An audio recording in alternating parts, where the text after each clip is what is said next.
बिस्मिल्लाहिर्रहमानिर्रहीम। अस्सलाम वालेकुम नादरीन, आप यूट्यूब चैनल देख रहे हैं। मैं इमरान खान हूँ। सबसे पहले साबिक़ वज़ीर-ए-आज़म इमरान खान साहब के हवाले से जो खबरें हैं वो आपके सामने मैं रख देता हूँ। फिर इंटरनेशनली बहुत बड़ी बड़ी डेवलपमेंट्स हैं आज, और उनमें अमेरिका के हवाले से और इसराइल के हवाले से ऐसी तफसीलात हैं जिनसे आपको आइडिया हो जाएगा कि सुपर पावर तो सिर्फ अल्लाह रब्बुल इज़्ज़त की ज़ात है, और यहाँ पे अमेरिका की वो दाल नहीं गली।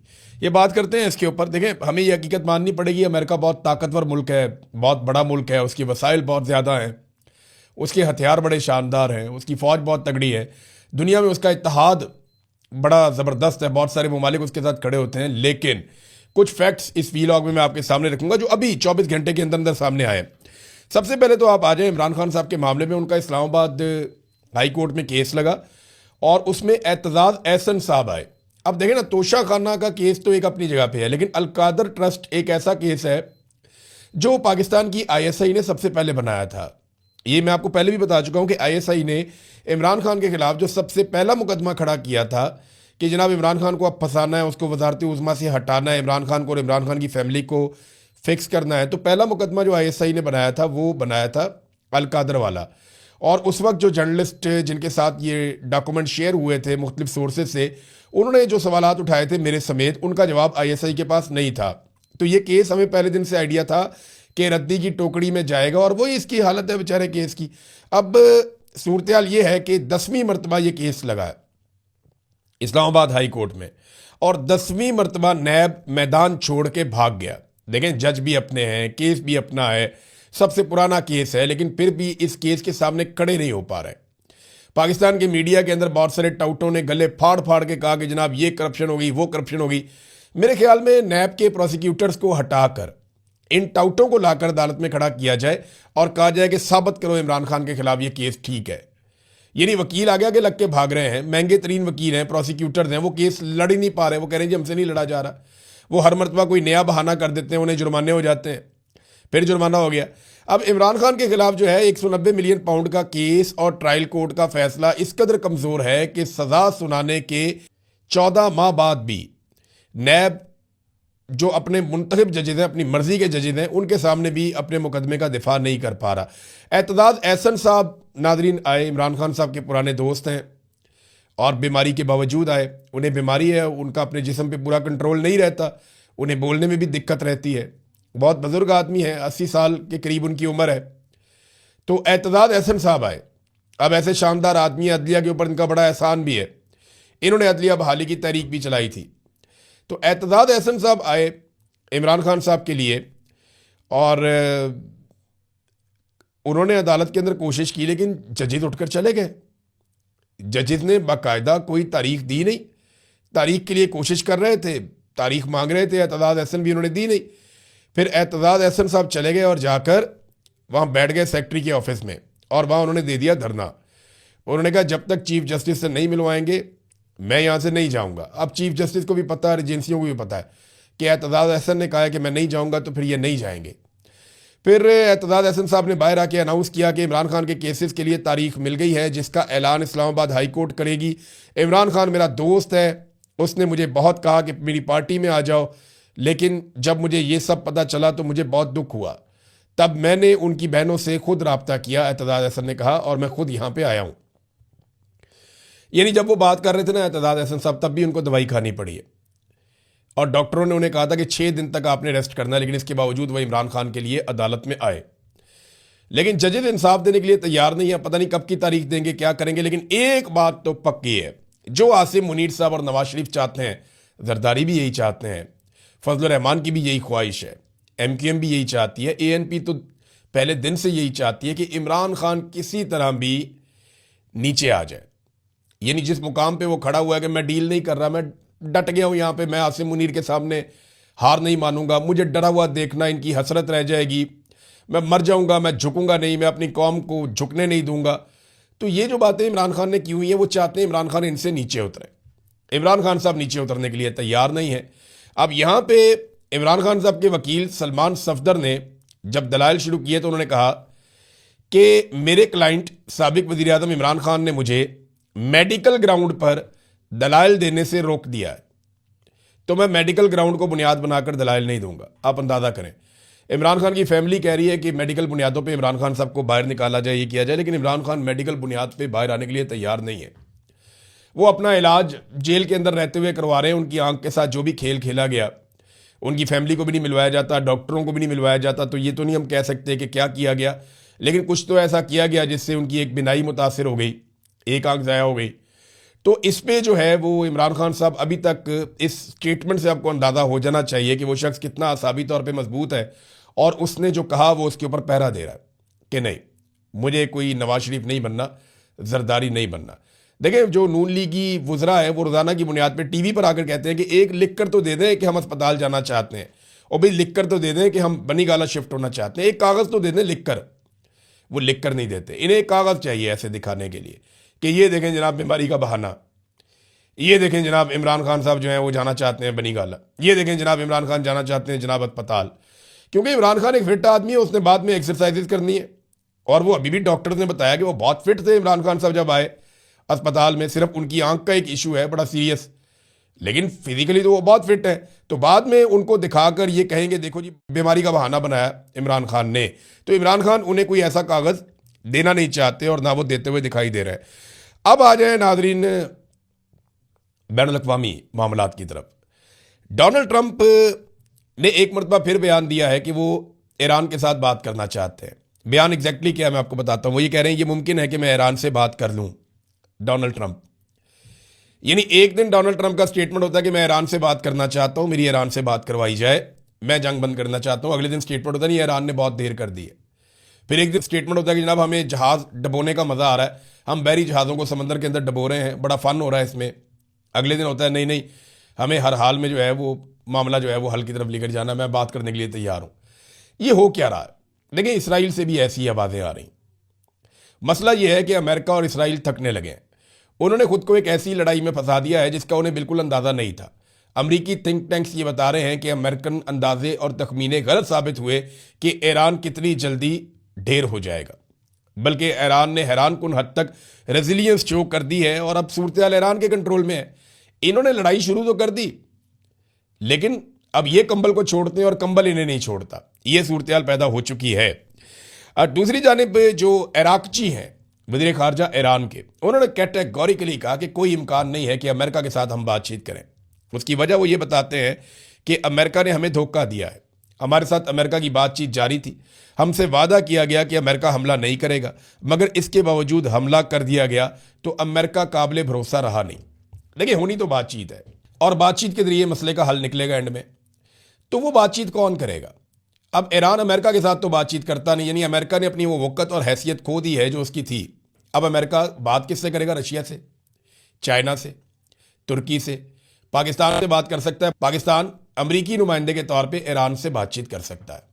वो कैसे? शहबाज शरीफ साहब को एक दिन पहले इजाज़त दी गई और उन्होंने सबसे पहले जो है वो नए सुप्रीम लीडर को मुबारकबाद दी। नए सुप्रीम लीडर के बारे में इत्तलात हैं कि वो ज़ख्मी हैं, लेकिन वो महफूज हैं और कुछ ज़्यादा बड़ा मसला नहीं है, लेकिन उनके बारे में ये इत्तलात ईरान में से आ रही हैं कि वो ज़ख्मी हैं। अब शहबाज शरीफ ने पहले नए सुप्रीम लीडर को मुबारकबाद दी और फिर ईरानी सदर से आज बात भी की है। ईरानी सदर से शहबाज शरीफ ने जो बात की वो ज़्यादा डिटेल में तो रिपोर्ट नहीं हुई, लेकिन उन्होंने कहा जी कि ईरान का खित्ते के दीगर ममालिक के साथ किसी तनाज़े में पड़ने का कोई इरादा नहीं है। आलमी बरादरी जंग के जिम्मेदारों पर तवज्जो नहीं देती तो आलमी निज़ाम और सिक्योरिटी को संगीन खतरात हो सकते हैं। ईरान का खित्ते के दीगर ममालिक के साथ किसी तनाज़े में पड़ने का कोई इरादा नहीं है। तो ये जनाब बातचीत हुई। शहबाज शरीफ ने क्या कहा ये हमारे सामने नहीं आया, लेकिन शहबाज शरीफ ने यही कहा होगा कि सऊदी अरब हमारी मजबूरी है, हमारा उनके साथ मुआहदा है, तो आप सऊदी अरब को ना मारें, आप उनके साथ ना लड़ें। पाकिस्तान बड़ी अजीब सिचुएशन में फंस गया, उनके ऊपर सऊदी अरब का भी दबाव है, ईरान से ना लड़ने के लिए पाकिस्तान के अंदर से भी दबाव है। डोनाल्ड ट्रंप की जानिब से भी अब एक हुक्मनामा ऐसा लगता है कि आ गया है कि अब ये राब्ते कर रहे हैं ईरानी क़यादत से, ताकि कल को अमेरिकन बिहाफ के ऊपर ये ईरान के साथ मुज़ाकरात या बातचीत कर सकें। वो अपने कुछ गुड कॉप भी रखते हैं, बैड कॉप गुड कॉप खेलते हैं ना, तो वो यही तरीका है कि पाकिस्तान एक ऐसा वफ़ादार मुल्क है, या पाकिस्तानी जो सियासी क़यादत है या फ़ौजी क़यादत है वो इतनी अच्छी वफ़ादार है डोनाल्ड ट्रंप की। डोनाल्ड ट्रंप को ये लगता है कि अगर ये ईरान के साथ राब्ते में रहेंगे तो हमारा एक रास्ता खुला रहेगा। बहरहाल इराकची ने तो मना कर दिया कि मुज़ाकरात का इम्कान नहीं है। नादरीन, इसराइल की अब हालत मैं आपको बताता हूँ। इसराइल की हालत ये है, आपको इस ट्वीट में नज़र आ जाएगी। पहली मरतबा इसराइली फॉरेन मिनिस्ट्री, इन्होंने एक ट्वीट किया है और इसमें ये लिखते हैं, the Iranian regime is firing cluster bombs at Israeli civilians, their deliberate and repeated use against civilians shows that the Iranian terror regime is seeking to maximize civilian deaths and harm। वो कहते हैं जनाब कि Iran हमारे ऊपर जो है ना वो मार रहा है क्लस्टर बम, और ये इसराइल के सिविलियन को मारा जा रहा है, और ये जानबूझकर किया जा रहा है और बार बार किया जा रहा है। और ये शो करता है कि ईरान ज़्यादातर जो है वो सिविलियंस को निशाना बनाना चाहता है, ये इसराइल कह रहा है। साथ उसने बताया कि ये तस्वीर लगा के क्लस्टर बम होता क्या है, कि जनाब वो बैलिस्टिक मिसाइल होता है, वो किस तरीके से उसके अंदर से बम निकलते हैं, वॉर हेड कैसे निकलते हैं, फिर कैसे वो मल्टीपल बमों में तब्दील हो जाता है और किस तरीके से वो तबाही फैलाता है। ये 3 मरहलों में उन्होंने बताया, एक बाकायदा पूरा पोस्टर भी जारी किया है। देखिए, इसराइल के मुंह से ना सिविलियन का लफ्ज़ अच्छा नहीं लगता। इसराइल ये वर्ड बोल ही नहीं सकता। इसराइल ने अपने सिविलियन को महफूज रखने के लिए ज़ेरे ज़मीन बंकर्स भी बनाए, सब किया। देखिए, सिविलियन का नुकसान दुनिया में कहीं भी हो, मैं मजम्मत कर सकता हूँ, आप कर सकते हैं, दुनिया के वो ममालिक कर सकते हैं जिन्होंने सिविलियंस के ऊपर अटैक नहीं किया। वो लोग कर सकते हैं जो सिविलियंस के लिए आवाज़ उठाते हैं, जो ह्यूमन राइट्स के लिए काम करते हैं। लेकिन इसराइल कभी भी सिविलियंस के लिए आवाज़ उठाने का हक नहीं रखता। वो अपना ये हक खो बैठा है। उसकी वजह मैं आपको बताता हूँ, इखलाकी जवाब ही नहीं है। 20,000 बच्चे उन्होंने हाल ही में शहीद किए हैं गाज़ा में। सिर्फ गाज़ा में 20,000 मासूम बच्चे उन्होंने शहीद किए हैं, जिनमें दूध पीते बच्चे भी शामिल थे। उनकी तस्वीर आप रोज़ की बुनियाद पर देखते रहें, रोज़ाना की बुनियाद पर।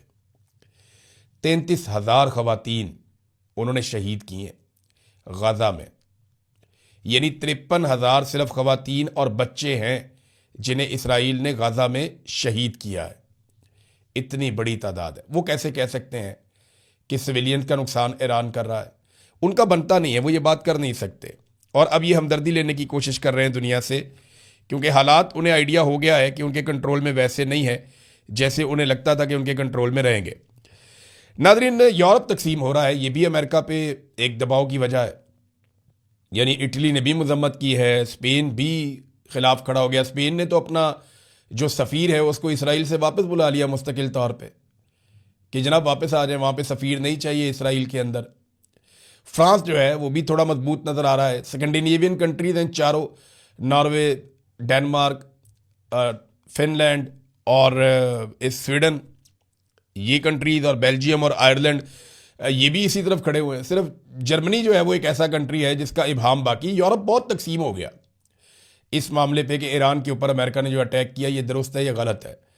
तो अमेरिका अपने पुराने इत्तेहादी खो रहा है, और ये एक प्रॉब्लम है, और ये अमेरिका को आने वाले दिनों में मज़ीद फेस करनी पड़ सकती है, क्योंकि डोनाल्ड ट्रंप अमेरिका को वहाँ ले गया कि एक दलदल में अमेरिका फंस गया है, और उससे निकालने के लिए बड़ी समझदारी चाहिए। अमेरिका में हुकूमत तब्दील होगी तो चीज़ें अमेरिका के लिए बेहतरी की तरफ जाएंगी, वरना नहीं। देखें ना, अमेरिका अपनी मिथी खो गया। आपना हुरमस क्या है? एक पट्टी है ना पानी की, एक ऐसी जगह है जहाँ पे समंदर का पानी इंतहाई नैरो हो जाता है। ये एक गुजरगाह है जहाँ से दुनिया भर के बहरी जहाज़ गुजरते हैं और पेट्रोलियम मसनूआत लेकर जाते हैं। इसके एक तरफ ईरान है, दूसरी तरफ ओमान है। मैं आबना हुरमत पे खुद ज़ाती तौर पे खड़ा रहा। मैंने वहाँ खड़े होकर ईरान की रोशनियाँ देखी हैं। इतना करीब है, बहुत करीब है, इतना दूर नहीं है, कोई 20 मील लगता है ये थोड़ा सा। तो इसमें जो है वो ईरान ने मुकम्मल कंट्रोल हासिल कर लिया। अब अमेरिका सुपर पावर कहलाने के बावजूद अपने सारे इत्तेहादियों को लेकर ये आबना हुरमज़ नहीं खुलवा पा रहा। चाइना वहाँ से अभी तक लेकर चला गया ईरान से 11 मिलियन बैरल तेल, और आबना हुरमज़ बाकी दुनिया के लिए बंद है। अभी इतला आ रही है कि बांग्लादेश ने दरख्वास्त की है, तो बांग्लादेश के लिए आबना हुरमज़ को खोल दिया है ईरान ने कि आप यहाँ से अपने जहाज़ ले जा सकते हैं। तो रशिया, चाइना, बांग्लादेश, जिनको वो चाहते हैं उनको वो अलाउ करते हैं, और जिनको वो नहीं चाहते उनको वो अलाउ नहीं करते। ये ईरान का मुकम्मल कंट्रोल और बालादस्ती है आबना हुरमज़ पे। अब यहाँ पे ईरान एक अकेला मुल्क है, बाकी 7-8 मुल्क ऐसे हैं जो अमेरिका के इत्तेहादी हैं, जिनमें इसराइल है, सऊदी अरब है, यूएई है, कतर है, ओमान है, बहरीन है, ये सारे, उर्दन है, ये सारे ममालिक जो हैं ये अमेरिका के इत्तेहादी हैं, ये सारे मिलकर अमेरिका और इसराइल के साथ भी ये आबना हुरमज़ नहीं खुलवा पा रहे, और अमेरिकन बहरी जहाज इस तरफ आ भी नहीं रहे। तो ये बहुत बहुत बड़ा एक अमेरिका के लिए डैमेज है, एक बहुत बड़ा उनको डेंट पड़ा है कि वो सुपर पावर हैं, वो ये कर सकते हैं, वो कर सकते हैं। अब चीनी जहाज यहाँ से गुजरते हैं, उनको छेड़ने की कोई जरूरत भी नहीं कर सकता, और चाइनीज बहुत ताकतवर हैं, ना अमेरिका उनको छेड़ने की जरूरत करता है, ना कोई अरब मुल्क उनको छेड़ने की जरूरत, कोई छेड़ते ही नहीं, इसराइल भी इस पंगे में नहीं आता। तो अमरीकी जहाज इस तरफ आ ही नहीं रहे, उन्हें आइडिया कि हम इस तरफ आएंगे, ये हमें बम मारेंगे, हमें ड्रोन मारेंगे, हमें मिसाइल मारेंगे। तो एतमाद ख़त्म हो रहा है अमेरिका के ऊपर आलमी सतह पे कि अमेरिका की वो बालादस्ती रही नहीं, वो चौधराहट रही नहीं जो किसी दौर में होती थी। अब 10 दिन की इस लड़ाई में अमेरिका का पैसा भी बहुत तेज़ी से खर्च हुआ है। मैंने आपको बताया था कि शुरू के 48 घंटों में अमेरिका ने 5 अरब डॉलर से ज़्यादा फूंक दिया था, इतना हथियार अमेरिका ने इस्तेमाल किया था। और अब 10 दिन की लड़ाई में अमेरिका ने 11 अरब डॉलर ज़ाया कर दिए इस लड़ाई में, बम मार मार के, हथियार इस्तेमाल कर करके 11 अरब अमरीकी डॉलर, ये बहुत बड़ी अमाउंट है, ये जनाब अमेरिका ने ज़ाया कर दिए। इसके अलावा जो और कुछ ज़ाया हुआ वो खलीजी ममालिक के पैसे अलग ज़ाया हो रहे हैं। इसराइल का अलग माली नुकसान हो रहा है, कारोबार का अलग नुकसान हो रहा है, तेल की तरसील बंद है और वो लगातार नुकसान में जा रहा है। फिर इसराइल के अंदर और खलीजी ममालिक के अंदर जो इंफ्रास्ट्रक्चर की तबाही हुई है और जो अमेरिका का बहुत बड़ा फौजी इंफ्रास्ट्रक्चर तबाह हुआ, वो नुकसान अलग है। यानी ये इतने अरबों डॉलर हैं कि इतनी छोटी सी लड़ाई में कमर तोड़ के रख दी है ईरान ने इन सब की, अपने मुखालिफिन की खास तौर पे। इसमें अमेरिका की मिथ टूट गई है। इसराइल के अंदर जो नुकसान हुआ, ईरान ने यह भी कहा अगर आप हमारा इंफ्रास्ट्रक्चर तबाह करेंगे तो हम भी करेंगे। यानी ईरानी बैंक के ऊपर जब हमला किया गया अमेरिका की जानिब से, तो उसके बाद ईरान ने स्टेटमेंट जारी कर दिया है कि अमरीकी बैंकों से और दफातर से शहरी अपने आप को अब दूर रखें, क्योंकि अब हम अमरीकी बैंकों और उनके दफातर को निशाना बनाएंगे, क्योंकि उन्होंने हमारे बैंक के ऊपर अटैक किया है। और तमाम शहरियों से गुजारिश है कि वो इन बैंकों से 1 किलोमीटर दूर रहें, ये ईरान कह रहा है। इसका मतलब ये है कि ईरान हर वो चीज़ जो अमेरिका से ताल्लुक़ रखती है इस रीजन में, वो बदले के तौर पे तबाह कर रहा है। अब ईरान के पास तो उतना वसाइल नहीं है, ना वो इतना तरक्की याफ्ता है कि आप उसका बहुत ज़्यादा नुकसान करें, लेकिन जो नुकसान ईरान बदले में कर रहा है वो बड़ा खौफनाक है। ईरान के साथ जंग में सैटेलाइट तस्वीरों के मुताबिक कम से कम 17 अमरीकी मुकामात को नुकसान पहुंचाया गया। ये न्यूयॉर्क टाइम्स के अंदर बाकायदा तस्वीर के साथ, सैटेलाइट तस्वीर के साथ, सबूतों के साथ ये खबर छापी गई है। और एक तज्जिए के मुताबिक जो तस्दीक शुदा सैटेलाइट तस्वीर हैं उसके ऊपर मबनी ये तज्जिया है, वो ये बताता है कि ईरान के साथ जंग शुरू होने के बाद मशरिक़ वस्ता में अमरीका के कम से कम 17 अड्डे, यानी फौजी अड्डे और सफारती और फ़िज़ाई दिफाई मकामात को नुकसान पहुंचाया गया है ईरान की जानिब से। अब ये वो चीज़ें हैं जो अमेरिका एक्सपेक्ट नहीं कर रहा था, लेकिन अब हो रही हैं, क्या करें। नाज़रीन, एक चीज़ और, अमेरिका का फौजी नुकसान कितना हुआ इसके ऊपर ना इबहाम है। ईरान कहता है जी बहुत बड़ी तादाद में फौजी नुकसान हो गया, वो सैकड़ों की तादाद बताता है, लेकिन अमेरिका पहले बहुत कम तादाद बता रहा था। अमेरिका कह रहा था जी 7 फौजी हलाक हुए हैं, 8 फौजी ज़ख्मी हुए हैं। लेकिन अब एक लेटेस्ट इंफॉर्मेशन आई है, एक फहरिस्त जारी हुई है जिसमें बताया गया कि अमेरिका के 150 फौजी जो हैं वो ज़ख्मी हुए। अब अगर ज़ख्मियों की तादाद इतनी ज़्यादा बताई जा रही है, जिसमें कहा जा रहा है कुछ की हालत क्रिटिकल है, यानी वो ख़तरे में है, तो अगर ये इतनी बड़ी तादाद बताई जा रही है तो फिर जो फौजी अमेरिका के मारे गए हैं उनकी तादाद भी दुरुस्त नहीं बताई जा रही। पहले छुपाई जा रही थी, अब आहिस्ता आहिस्ता चीज़ें सामने आ रही हैं। नादरीन, इसराइल के साबिक वज़ीर आज़म ने अगली लड़ाई का इंदिया भी दे दिया कि अगली लड़ाई हमने किसके साथ लड़नी है। उन्होंने कहा जी अगर उर्दगान इसी रास्ते पर चलते रहे तो ईरान से निपटने के बाद हमें तुर्की से भी लड़ना पड़ सकता है। और वजह क्या बता रहे हैं वो कि शिया सुन्नी इत्तेहाद कायम किया जा रहा है, कि शिया और सुन्नी के बीच में जो एक डिवाइड थी, जो एक तकसीम थी, तुर्की उसे ख़त्म करने की कोशिश कर रहा है। अभी तुर्की के सदर ने बयान भी दिया था कि भाइयों को आपस में नहीं लड़ना चाहिए और हमें फसाद में नहीं पड़ना चाहिए। ये बात तुर्की के सदर उर्दगान ने भी की और कतर के साबिक अमीर ने भी की, वज़ीर आज़म साबिक जो है उन्होंने भी ये बात की। उन्होंने कहा जनाब कि ये हमें लड़ाएंगे और बाद में हमें असला बेचेंगे, अपना महंगा असला बेचेंगे, लिहाजा हमें आपस में नहीं लड़ना। वो ये कहते हैं कि अगर उर्दगान शिया और सुन्नी के इत्तेहाद समेत कोई भी इस्लामी इत्तेहाद बनाने की कोशिश करेगा तो हम उसे दहशतगर्दी और इसराइल के लिए बराह रास्त खतरा समझेंगे। हम खामोश नहीं बैठेंगे, हम अपने इत्तेहादियों के साथ दुनिया के सबसे बड़े एटमी खतरे को ख़त्म करने के लिए खड़े हैं, लेकिन नई दहशतगर्दी या नए महाज या शिया सुन्नी इत्तेहाद की शक्ल में कोई भी नया खतरा खुद पर नहीं आने देंगे। अगर ज़रूरत पड़ी तो इसराइल फैसला कुन कार्रवाई करेगा। अब सिर्फ मेरी एक बात आप लोग सारे गौर से सुन लें, इस स्टेटमेंट के बाद सारे गौर से सुन लें। जिन लोगों के दिमागों में बचपन से डाला गया ना, शिया ये तो सुन्नी ये तो वहाबी ये तो देवबंदी ये, देखें सबसे बड़ा बेनिफिशियरी कौन है, वो बता रहे हैं कि इसराइल है। वो खुद बता रहा है कि शिया सुन्नी इत्तेहाद नहीं होना चाहिए, इनमें लड़ाई लगी रहनी चाहिए, इनमें नफरत का बीज जो बोया गया है उसको पनपना चाहिए। वो शिया और सुन्नी फसाद का फायदा उठाते हैं। और अब ये बात हर शिया को और हर सुन्नी को समझनी चाहिए कि लड़ने का क्या फायदा है। आपस में इत्तेहाद भाईचारा होना चाहिए और प्यार मोहब्बत से रहना चाहिए। लड़ाई झगड़ा जो है वो किसी के भी हक में नहीं है। दुनिया में कहीं लड़ाई हो नहीं होनी चाहिए, लेकिन ये शिया सुन्नी फसाद, इसके पीछे इसराइल जो है वो इसको किस एंगल से देखता है, ये मैंने आपके सामने रख दिया। अब तक के लिए इतने, अपना ख्याल रखिएगा, अपने चैनल का भी। अल्लाह हाफ़िज़।